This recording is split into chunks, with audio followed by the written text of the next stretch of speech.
Novel پاکیشیا club مصنف مظہر کلیم M اے episode 3 اوہ عمران صاحب آئیے تشریف لائیے۔ عمران جیسے ہی مینیجر کے کمرے میں داخل ہوا بڑی سی میز کے پیچھے بیٹھا وہ دھیڑ عمر آدمی چونک کر اٹھ کھڑا ہوا۔ اوہ چارلس تم یہاں کیسے آ گئے؟ تم تو 6 اسٹار میں تھے۔ عمران بھی چارلس کو دیکھ کر حیران ہو گیا کیونکہ چارلس کو وہ طویل عرصے سے 6 اسٹار میں بطور مینیجر دیکھتا رہا تھا۔ وہاں سے میری چھٹی کرا دی گئی ہے اس پاکیشیا کلب کے چکر میں۔ بہرحال آئیے تشریف رکھیے، چارلس نے مسکراتے ہوئے کہا اور عمران پاکیشیا کلب کا نام سن کر مزید چونک پڑا۔ اس کی آنکھوں میں چمک سی ابھر آئی۔ پاکیشیا کلب کے چکر میں؟ کیا مطلب؟ میں سمجھا نہیں۔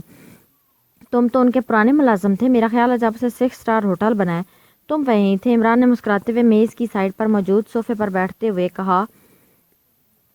اب آپ سے کیا چھپانا عمران صاحب، پاکیشیا کلب کے استقبالیے کے بارے میں تو آپ جانتے ہی ہیں۔ ہوٹل کے مالکان کی بڑی خواہش تھی کہ اس سال ان کے ہوٹل میں استقبالیہ دیا جائے اور انہیں نہ جانے کہاں سے معلوم ہو گیا تھا کہ میں ایسا انتظام کر سکتا ہوں۔ چنانچہ انہوں نے مجھ پر دباؤ ڈالا، لیکن میں ایسا نہ چاہتا تھا، بس اس لیے بگڑ گئی بات۔ اب آپ کیا پینا پسند کریں گے؟ چارلس نے مسکراتے ہوئے کہا۔ ارے چھوڑو پینا پلانا تو مدت ہوئی چھوڑ دیا ہے، لیکن اخبار میں تو آج بھی اشتہار چھپا ہوا ہے کہ اس بار استقبالیہ ہوٹل 6 اسٹار میں ہو رہا ہے۔ عمران نے ہنستے ہوئے کہا، جی ہاں میں نے بھی پڑھا ہے۔ اب اگر مالکان خود ہی وقتی شہرت کے لالچ میں اپنا بڑا نقصان کرانا چاہتے ہیں تو میں کیا کر سکتا ہوں؟ چارلس نے سارے لاتے ہوئے کہا، کھل کر بات کرو، چکر کیا ہے؟ تم کچھ الجھی باتیں کر رہے ہو۔ عمران نے سنجیدہ لہجے میں کہا، اوہ عمران صاحب ایسی کوئی بات نہیں، فرمائیے کیسے تکلیف کی میرے لائق کوئی خدمت؟ چارلس نے موضوع تبدیل کرتے ہوئے کہا، مجھے پاکیشیا کلب کے کارڈز چاہیے، 1 2 نہیں بلکہ 10 کارڈ لے لو، ہو سکتا ہے انتظام؟ عمران نے سارے لاتے ہوئے کہا، اوہ عمران صاحب آپ بھی اس چکر میں آ گئے، چھوڑیے یہ آپ کی شایان شان نہیں ہے، کوئی اور بات کیجیے۔ چارلس اور زیادہ الجھ گیا۔ تم مجھ سے کچھ چھپانے کی کوشش کر رہے ہو چارلس، اور تم جانتے ہو مجھے کہ ایسا آدمی جو مجھ سے کچھ چھپائے ہمیشہ نقصان میں رہتا ہے۔ عمران انتہائی سنجیدہ لہجے میں کہا، عمران صاحب بس یوں سمجھیں گے کہ مجھ سے غلطی ہو گئی کہ میرے منہ سے کلب والی بات نکل گئی، کیا آپ اسے بھول نہیں سکتے؟ ورنہ میں مفت میں جان سے ہاتھ دھو بیٹھوں گا۔ چارلس بہت زیادہ پریشان نظر آنے لگ گیا تھا۔ سنو چارلس، تمہاری میری دوستی اتنی طویل عرصے سے صرف اس لیے چل رہی ہے کہ تم ہمیشہ اپنے ہاتھ صاف رکھتے ہو، لیکن اب تمہاری باتوں سے مجھے احساس ہو رہا ہے کہ میں اب تک تمہیں غلط سمجھدار ہوں۔ تم جانتے ہو کہ مجھے جب کسی کی دھوکہ بازی کا علم ہو جاتا ہے تو پھر اس آدمی کا کیا حشر ہوتا ہے؟ عمران نے غراتے ہوئے کہا، اوہو آپ غلط سمجھ رہے ہیں عمران صاحب، میں نے واقعی کبھی کوئی غلط کام نہیں کیا، اور یہی وجہ ہے کہ میں اتنے بڑے ہوٹل کی مینیجری چھوڑ کر آپ کو یہاں اس چھوٹے ہوٹل میں بیٹھا نظر آ رہا ہوں۔ لیکن عمران صاحب اس بات کو واضح کرنا عقلمندی نہیں کہا جا سکتا۔ چارلس نے ہونٹ چباتے ہوئے کہا، تم صرف آگ تاپتے رہنا، اس میں ہاتھ میں آگ ڈالوں گا، تم بے فکر رہو، تمہارا نام کسی صورت بھی درمیان نہیں آئے گا۔ عمران نے مسکراتے ہوئے کہا، لیکن آپ کو کیسے معلوم ہوا کہ میں اس چکر سے واقف ہوں؟ چارلس نے اچانک چونکتے ہوئے پوچھا، ارے نہیں، میں ایک اور سلسلے میں تم سے ملنے آیا تھا، بلکہ تم سے بھی نہیں، ہوٹل سرتاج کے مینیجر سے، لیکن اس معاملے کے سامنے آنے کے بعد اس کی کوئی اہمیت نہیں رہی۔ تم مجھے تفصیل بتا دو، اس کے بعد میں بھول جاؤں گا کہ میں تم سے کبھی ملا بھی ہوں۔ عمران نے کہا، ٹھیک ہے، میں جانتا ہوں آپ کی جمعیت کو، اب آپ قبر تک میرا پیچھا نہیں چھوڑیں گے۔ ٹھیک ہے، آئیے ادھر، ساؤنڈ پروف کمرے میں آپ کو میں پوری تفصیل بتاتا ہوں۔ چارلس نے ایک طویل سانس لیتے ہوئے کرسی سے اٹھتے ہوئے کہا، اور عمران بھی مسکراتا ہوا اٹھ کھڑا ہوا۔ پاکیشیا کلب کی بات سامنے آنے پر وہ مادام پروشیا وغیرہ کو واقعی بھول گیا تھا۔ ویسے بھی اس کے متعلق اس کی ذاتی ذہنی الجھن تھی، مزید کوئی بات نہ تھی۔ اب سنیے عمران صاحب، پاکیشیا کلب کا سلسلہ 5 سال پہلے سے شروع ہوا ہے۔ تفصیلات بتانے کی مجھے ضرورت نہیں ہے کہ یہ فنکشن کس طرح ہوتا ہے، یہ آپ جانتے ہوں گے۔ مجھے اس سلسلے کا علم پہلی بار گزشتہ سال ہوا جب گزشتہ سال یہ استقبالیہ ہوٹل اسٹیرین میں دیا گیا۔ ہیٹن ہوٹل کا مینیجر میرا بھائی تھامس ہے، وہ میرا بڑا بھائی ہے۔ فنکشن سے کچھ روز بعد ایک روز وہ میرے گھر آیا، وہ بھی حد پریشان تھا۔ اس نے مجھے بتایا کہ پاکیشیا کلب کا فنکشن کرانا اس کے لیے انتہائی خطرناک ثابت ہوا۔ میں اس کی بات سن کر آپ کی طرح حیران ہوا تھا۔ اس نے بتایا کہ پاکیشیا کلب نامی وہ دراصل سپر پاور رومیا کی ایک خفیہ مشن یہاں قائم کرنا چاہتے ہیں۔ اس خفیہ تنظیم کا کوڈ نام TIG ہے۔ یہ روسیہ کی شاید کوئی سرکاری تنظیم ہے۔ بہرحال TIG TIT نے یہ ڈھونگ اس لیے رچایا ہوا ہے کہ وہ اس استقبالیے میں پاکستان کے انتہائی عام سرکاری افراد کو مدعو کرتی ہیں۔ ظاہر ہے اس کے اپنے ایجنٹ بھی معزز مہمانوں کے روپ میں اس استقبالیے میں شامل ہوتے ہوں گے۔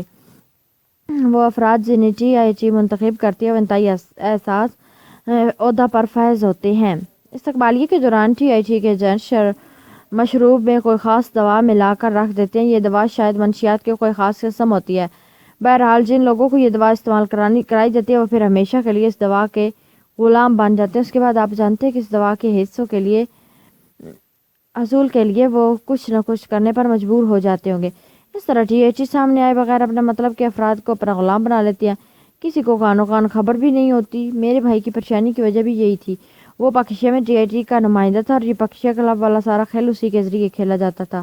اس سے غلطی ہونے کہ اس نے اس سال ہوٹل شیلٹر میں یہ استقبالیہ دے دی۔ استقبالیہ کے اعلان کے بعد ہی TIT کی طرف سے وہ خاص لسٹ ملتی تھی جو TIT کا ٹارگٹ ہوتا تھا۔ باقی اس کی اپنی مرضی ہوئی تھی کہ وہ کس کو بلائے اور کسی کو نہ بلائے۔ اس بار جو لسٹ رامس کو ملی تھی اس میں محکمہ دفاع کا ایک ایسا آفیسر بھی شامل تھا جو انتہائی حساس عہدے پر تھا۔ بہرحال رامس نے اس کارڈ بھیجا اور وہ صاحب ابھی گئے۔ استقبالیہ ختم ہو گیا۔ اس کے بعد اچانک وہ سب ایک روز رامس کے پاس پہنچے اور انہوں نے رامس کو دھمکی دی کہ ان کے ہوٹل میں ہونے والے استقبالیہ کی وجہ سے انہیں بلیک میل کیا جا رہا ہے اور وہ بلیک میل نہیں ہوں گے، وہ اس کی اطلاع حکومت کو دے دیں گے ورنہ رامس نے بالکل بلیک میل کرنے والوں کے نام سے مطلع کرے۔ رامس نے انہیں اپنے لا تعلقی کا یقین دلانے کی بے حد کوشش کی لیکن وہ صاحب اڑے رہے۔ پھر 3 روز میں نام نہ دینے کی صورت میں سخت دھمکی دے کر چلے گئے۔ رامس نے TIT والوں سے وہ رابطہ قائم کیا تو TIT والوں نے فوراً ان صاحب کے قتل کا حکم دے دیا۔ اس پر رامس بے حد پریشان ہو گیا۔ اس پریشانی کے چکر میں وہ میرے پاس آیا کہ شاید میرا کسی پیشہ ور قتل سے کوئی تعلق نہ ہو تو وہ ان صاحب کو قتل کرنے کی بات مکمل کرے، لیکن آپ جانتے ہیں کہ میں ایسے کاموں میں کبھی ملوث نہیں ہوا۔ چاچا میں نے اسے الٹا سمجھا کہ وہ TIT کے اس بھیانک کھیل سے نکل چکا ہے، لیکن ظاہر ہے وہ کیسے نکل سکتا تھا۔ چنانچہ وہ واپس چلا گیا اور میجر میں نے 1-2 روز میں خبر پڑ لیا کہ وہ اینیسر ایک روڈ ایکسیڈنٹ میں ہلاک ہو گیا ہے۔ میں نے رامس سے بات کرنے کی کوشش کی تاکہ معلوم کر سکوں کہ واقعی یہ روڈ ایکسیڈنٹ تھا یا اس سے کوئی کھیل کھیلا تھا، لیکن رامس نے مجھے کہیں نہ مل سکا۔ پھر وہ دوسرے روز رامس بھی ایک روڈ ایکسیڈنٹ میں ہلاک ہو گیا۔ یک رائے گھر میں رو پیٹ کر خاموش ہو گیا کیونکہ مجھے معلوم تھا کہ ایسے بھیانک کھیلوں کا یہی نتیجہ نکل سکتا ہے، لیکن رامس کے ذاتی اطمینان سے مجھے اس کی ایک ڈائری مل گئی جس سے مجھے پتہ چلا کہ رامس بھی پاکستان میں موجود ایک فرد سے ہدایات لیتا تھا اور وہ آدمی دراصل TIT کا خاص آدمی تھا۔ میں نے وہ ڈائری جلا دی ہے کیونکہ اگر اس آدمی کو معلوم ہو جاتا ہے کہ مجھے اس کی اصلیت کا پتہ چل گیا ہے تو ظاہر ہے میری زندگی بھی چھین لی جاتی۔ لیکن بعض اوقات آدمی کی زبان سے ایسی باتیں نکل جاتی ہیں جن کا بعد میں اسے نقصان اٹھانا پڑتا ہے۔ ایک محفل میں نشاط ہوٹل کے مالکان کے سامنے میرے منہ سے نکل گیا کہ میں اس آدمی کو جانتا ہوں جس کے ذریعے پاکستان کلب کا استقبالیہ کیا جاتا ہے۔ بس اس پر مالکان میرے سار ہو گیا کہ میں ان کے ہوٹل میں آئندہ سال کا استقبالیہ دوں۔ میں انہیں بہت سمجھایا لیکن وہ ضد پر اتر آئے۔ میں نے جب سختی سے انکار کیا تو ایک روز مالکان نے مجھے اپنے خفیہ تہہ خانے پر بلوایا اور پھر ان کے گنڈوں نے مجھ پر تشدد کیا اور سیدھا سادہ آدمی ہوں ان کے خوفناک تشدد کے سامنے سر ٹیک گیا اور انہیں اس آدمی کا پتہ بتا دیا۔ انہوں نے مجھے دھمکی دی کہ اگر میں نے کسی کے سامنے زبان کھولی، میں نے یہ راز بتایا تو مجھے سے جان سے مار ڈالیں گے۔ میں بھلا خود ایسے کیسے کر سکتا ہوں؟ میں نے وہاں سے استعفیٰ دیا اور جہان نوکری کر لی۔ بس ساری بات یہ اب یہ مالکان کو معلوم ہو گیا ہے کہ لیکن اگر تم مجھے نہ بتاتے تو ایسی صورت میں تمہاری موت یقینی تھی۔ میں تو حیران ہوں کہ اب تک تم زندہ کیسے ہو۔ شاید تمہارے مالکان نے اس آدمی تک یہ راز بھی نہیں پہنچایا کہ انہیں تمہارے ذریعے سے یہ خبر ملی ہے۔ آپ کی بات درست ہے عمران صاحب، میں ہر وقت پریشان رہتا ہوں لیکن کیا کروں، مجبور ہوں، میں کچھ کر بھی نہیں سکتا۔ چارلس نے کہا، تمہیں چاہیے تھا کہ تم مجھے فوراً مطلع کرتے، اس طرح تمہاری جان بھی بچ جاتی اور ملک کے خلاف ایسی بھیانک سازش کا بھی خاتمہ ہو جاتا۔ کیا تم اندازہ نہیں لگا سکتے تھے کہ اس بھیانک خیل کے پیچھے ملک کے کتنی عام ترین راز روسیہ پہنچ رہے ہوں گے؟ عمران کی لہجے میں بے پناہ سختی ابھر آئی تھی۔ مجھے ایک بار خیال آیا تھا مگر پھر میں خوفزدہ ہو گیا کہ نہ جانے کچھ بھی کر سکیں یا نہ کر سکیں، کیونکہ آپ سپر فیاض کے دوست ہیں اور سپر فیاض کے متعلق میں جانتا ہوں کہ وہ ڈینگے زیادہ مارتا ہے اور کام کم کرتا ہے۔ چارلس نے ہونٹ بھیجتے ہوئے جواب دیا۔ بہرحال اب بھی تم نے بروقت بتا دیا، تم بے فکر ہو جاؤ، اب تمہاری زندگی کم از کم اس خطرے سے تو محفوظ ہو جائے گی۔ میں فیاض کا الٹ ہوں، وہ ڈینگے مارتا ہے اور میں کام کرتا ہوں، عمران نے مسکراتے ہوئے کہا۔ ٹھیک ہے عمران صاحب، اب جو کچھ بھی ہو، مجھے بہرحال آپ کی بات سے احساس ہو گیا ہے کہ یہ کھیل میرے ملک کے لیے انتہائی خطرناک ہے، اس لیے میں آپ کو بتا دیتا ہوں ٹی آئی جی کے اس خاص ایجنٹ کا نام ڈاکٹر آرنلڈ ہے۔ ڈاکٹر آرنلڈ جو کہ یہاں آئل اینڈ گیس ریسرچ انسٹی ٹیوٹ کا سربراہ ہے، چارلس نے کہا، اور عمران ڈاکٹر آرنلڈ کا نام سن کر بری طرح چونک پڑا کیونکہ وہ ڈاکٹر آرنلڈ کو ذاتی طور پر جانتا تھا۔ Doctor Arnold oil and gas کے سبجیکٹ پر بین الاقوامی طور پر اتھارٹی مانا جاتا تھا اور حکومت میں اس کے علم و فضل کی وجہ سے اس کا بے حد احترام کیا جاتا تھا۔ عمران کی بھی کئی بار اس سے سرداور کے ذریعے ملاقات ہو چکی تھی اور عمران بھی اس مضمون میں اس کی قابلیت کا بے پناہ مداح تھا، لیکن اب چارلس بتا رہا تھا کہ یہی ڈاکٹر آرنلڈ روسیا کو ایجنٹ تھا اور اس کے ذریعے پاکیشیا میں ایک انتہائی بھیانک کھیل کھیلنے جا رہا تھا۔ کیا تم یقین ہے کہ تم نے درست نام بتایا ہے؟ ہو سکتا ہے تمہیں اپنے بھائی کی ڈائری سمجھنے میں غلطی ہو، عمران نے کہا۔ آپ کو یقین نہیں آیا؟ مجھے بھی پہلے یقین نہ آیا تھا، لیکن پھر ایک واقعہ ایسا ہوا جس سے مجھے یقین آ گیا۔ میرے بھائی کی وفات کے بعد ڈاکٹر آرنلڈ نے مجھ سے ملاقات کی تھی اور مجھے بتایا تھا کہ اورامس اس کا بہترین دوست تھا۔ اس نے مجھ سے اورامس کی موت پر افسوس کا اظہار کیا، لیکن ساتھ ہی اس نے اورامس کا ذاتی سامان دیکھنے کی بھی باتوں باتوں میں خواہش ظاہر کی۔ اس کا کہنا تھا کہ اورامس نے اس سے ایک عام مسودہ پڑھنے کے لیے لیا تھا جو وہ واپس لینا چاہتا ہے۔ حالانکہ میں جانتا تھا کہ اورامس نے زندگی بھر کبھی کوئی سائنس کی کتاب نہیں پڑھی، اور میں سمجھ گیا کہ وہ یہ دیکھنا چاہتا ہے کہ کہیں اورامس نے کوئی ایسی ڈائری تو نہیں لکھی جس میں اس کا نام ہو۔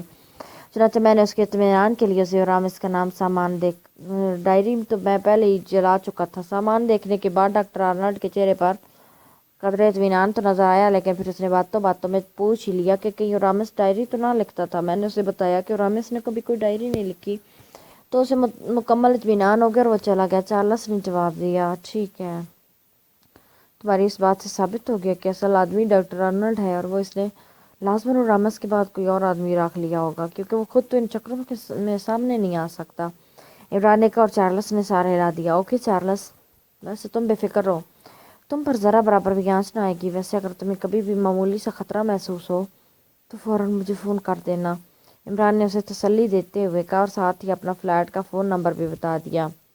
شکریہ عمران صاحب۔ چارلس نے جیب سے ایک چھوٹی ٹیلی فون ڈائری نکال کر اس پر نمبر لکھتے ہوئے کہا، ہاں اب ایک اور بات بتاؤ، کیا آج کے فنکشن کے لیے کسی مادام پروشیا نے سیٹ نمبر 12 ریزرو کرائی تھی؟ وہ کس کے ذریعے کروائی گئی تھی؟ عمران نے مسکراتے ہوئے کہا، مادام پروشیا دفتر میں موجود رجسٹر سے پتہ چلے گا۔ اور یہ چارلس نے سر ہلاتے ہوئے کہا اور کرسی سے اٹھ کھڑا ہوا۔ پھر وہ عمران کے ساتھ لیے اس مخصوص ساؤنڈ پروف کمرے سے نکل کر واپس دفتر میں آیا۔ میز پر پڑے ہوئے رجسٹر کو اس نے کھول کر دیکھنا شروع کر دیا۔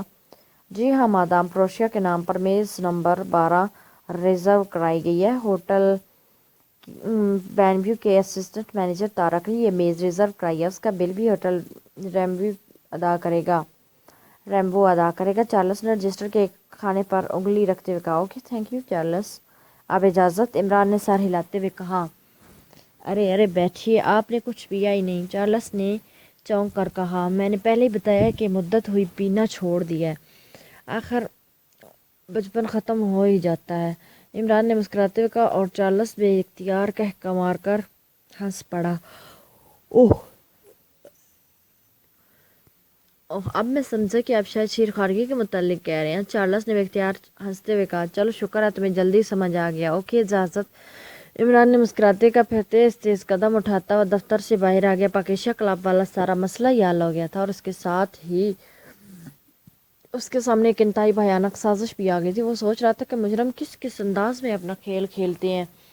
5 سالوں سے یہ خوفناک سازش ہو رہی ہے اور وہ اپنے ہی ملک میں رہتے ہوئے اس سازش سے بے خبر رہا ہے۔ ہوٹل کے برآمدے میں پہنچ کر وہ سیدھا ایک پبلک فون بوتھ کی طرف بڑھ گیا۔ اس نے ریسیور اٹھا کر سکے ڈالے، پھر تیزی سے نمبر گھمانے شروع کیے۔ X2 رابطہ قائم ہوتی دوسری طرف سے Black Zero کی مخصوص آواز ابھری، بلیک زیرو میں عمران بول رہا ہوں، پاکشا کلب والی سازش کا میں نے پتہ چلا لیا ہے، یہ انتہائی خوفناک سازش ہے، تم ایسا کرو کہ فوراً چند ممبران کی ڈیوٹی لگاؤ کہ وہ ہوٹل 6 اسٹار کے مالکان میں سے کسی ایک کو اغوا کر کے دانش منزل پہنچا دے۔ میں اس سازش کے اصل سرغنے ڈاکٹر آرنلڈ کے پاس جا رہا ہوں، وہاں سے واپسی پر میں خود آ کر پوچھ گچھ کروں گا، عمران نے کہا، اور دوسری طرف سے کوئی بات سنے بغیر اس نے ہاتھ بڑھا کر کریڈل دبا دیا۔ اس کے بعد اس نے اور سکے ڈالے اور ایک بار پھر نمبر ڈائل کرنے شروع کر دیے۔ Tiger speaking. چند لمحوں بعد ٹائیگر کی آواز سنائی دی۔ عمران بول رہا ہوں، عمران نے سنجیدہ لہجے میں کہا۔ یس باس، ٹائیگر نے چونک کر پوچھا کیونکہ عمران کافی طویل عرصے بعد اسے فون کر رہا تھا۔ ٹائیگر، ہوٹل ریمبو میں ایک غیر ملکی عورت رہ رہی ہے، مادام پروشیا، تم نے اس کی مکمل نگرانی کرنی ہے۔ فی الحال وہ صرف مشکوک ہے، اس کا فون بھی ٹریپ کرنا ہے اور اس سے ملنے والے کے متعلق بھی تم نے معلومات حاصل کرنی ہے، عمران نے کہا، اور اس کے ساتھ ہی اس نے اس بار بھی ٹائیگر کا جواب سنے بغیر ریسیور کریڈل پر رکھ دیا، پھر تیزی سے فون بوتھ سے باہر آ کر پارکنگ کی طرف بڑھ گیا جہاں اس کی کار موجود تھی۔ پرانے کھنڈر نما مکان میں ڈائجان ٹوٹی پھوٹی دیوار کے ساتھ پشت لگائے بیٹھا ہوا تھا۔ اس نے ہلکا سا میک اپ کر کے اپنا چہرہ بدل لیا تھا۔ اب اس کے چہرے پر سنہرے رنگ کی بڑی مونچھیں تھی، سر کے بالوں کا رنگ بھی سنہرا ہو گیا تھا اور سر کے بال کسی بے ترتیب جھاڑی کی طرح نظر آ رہے تھے۔ اس نے گھسی ہوئی پرانی سی جینس بد رنگ قمیض اور اس کے اوپر چھوٹے خانوں والے پرانے فیشن کے کوٹ موجود تھا جس کے بڑے بڑے کالر اس کے پھیلے ہوئے کندھوں تک چلے گئے تھے۔ شیو بڑی ہوئی تھی لیکن گالوں پر موجود وہاں بھی سنہرے رنگ کا تھا اور بھویں کے ساتھ ساتھ پلکوں کا رنگ بھی سنہرا تھا۔ نیلے رنگ کی آنکھیں اب سبز ہو چکی تھی، گہری سبز، اور اس حلیے میں اسے کوئی بھی ڈائچان کی حیثیت سے نہ پہچان سکتا تھا۔ اس کے ہاتھ میں اخبار تھا اور وہ ٹوٹی ہوئی دیوار سے پشت لگا کر اخبار کے مطالعے میں منہمک تھا۔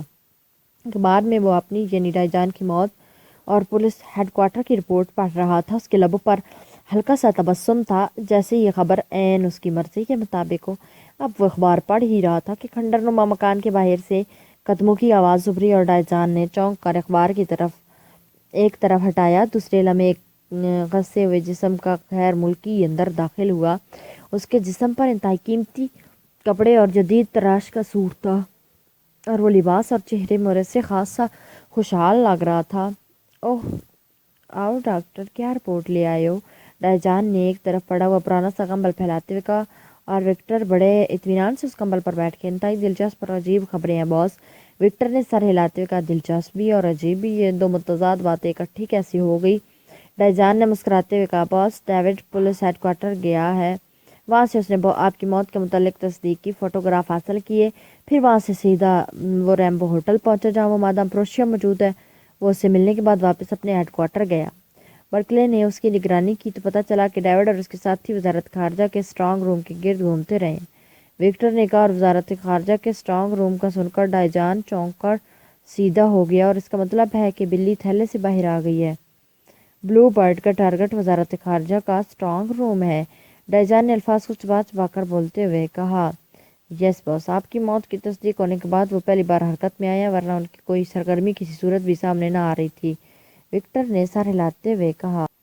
اس لیے تو مجھے مجبوراً اپنی موت کا ڈرامہ کھیلنا پڑا، اور وہ بھی پولیس کے ہاتھوں، تاکہ بلو برڈ کو اس ڈرامے پر یقین آ جائے۔ بہرحال آگے بولو، ڈائجان نے سر ہلاتے ہوئے کہا۔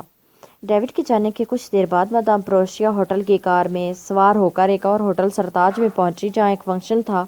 وہاں ایک اور بات سامنے آئی کہ مقامی انٹیلیجنس کا سپرنٹینڈنٹ جو یونیفارم میں تھا اس سے آ کر ملا اور وہ دونوں سرگوشیوں میں باتیں کرتے رہے۔ اس دوران ایک اور احمق سا نوجوان بھی ان کی میز پر پہنچ گیا۔ پھر وہاں عجیب و غریب جھگڑا شروع ہو گیا اور وہ سپرنٹینڈنٹ اس نوجوان جس کا نام عمران تھا سے لڑنے لگا اور پھر اسی غصے کے عالم میں اٹھ گیا۔ وہ عمران البتہ وہاں بیٹھا مادام پروشیا سے باتیں کرتا رہا۔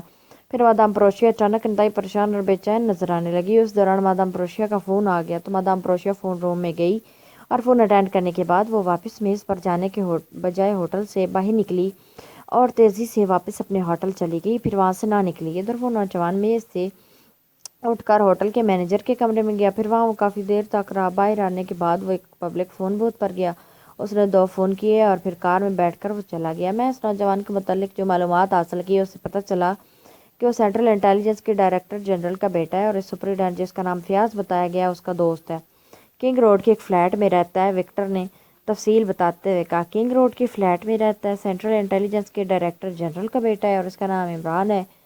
وہ ملا ہے میڈم پروشیا سے، ڈائجان نے دہراتے ہوئے کہا۔ یس باس، وکٹر نے جواب دیا۔ اس کا مطلب ہے کہ بلو برڈ مقامی انٹیلیجنس کی نظروں میں آ گئی ہے، ڈائجان نے کہا۔ لگتا تو ایسا ہے باس، لیکن میڈم پروشیا اب اتنی احمق بھی نہیں ہے کہ اس طرح آسانی سے ٹریپ ہو جائے۔ وہ انتہائی کامیاب عورت ہے، وکٹر نے الجھے ہوئے لہجے میں کہا۔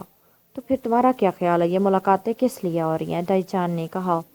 جہاں تک میرا آئیڈیا ہے باس، بلو برڈ کا ٹارگٹ وزارت خارجہ کے اسٹرانگ روم سے کوئی فال اڑانا ہے، اور شاید اس نے حفظ مقدم کے طور پر انٹیلیجنس کو بھی خرید لیا ہے، وکٹر نے کہا۔ پہلی بات تو یہ سن لو کہ بلو برڈ کسی چھوٹے اور معمولی کام میں ہاتھ نہیں ڈالتی، اور اگر ڈالے بھی صحیح تو پھر یہ کام وہ اپنے کسی عام سے ایجنٹ سے بھی کروا سکتی ہے۔ اس کے لیے مادام پروشیا کو نہیں بھیجا جا سکتا، لازماً ایک بڑا کام ہوگا۔ اب دو صورتیں ہو سکتی ہیں، ایک تو یہ کہ ان کا اصل مشن اس فائل کے بعد شروع ہونا ہوگا، یا پھر یہ کہ میری موت کا یقین انہیں نہیں آیا اور وہ مجھے الجھانے کے لیے یہ فائل والا ڈرامہ کھیل رہے ہیں، اور ساتھ ہی وہ انٹیلیجنس سے اپنے تعلقات ظاہر کر کے ہم پر یہ ثابت کرنا چاہتے ہیں کہ میں ان کا مشن صرف فائل حاصل کرنے تک محدود ہے۔ ڈائجان نے منہ بناتے ہوئے کہا۔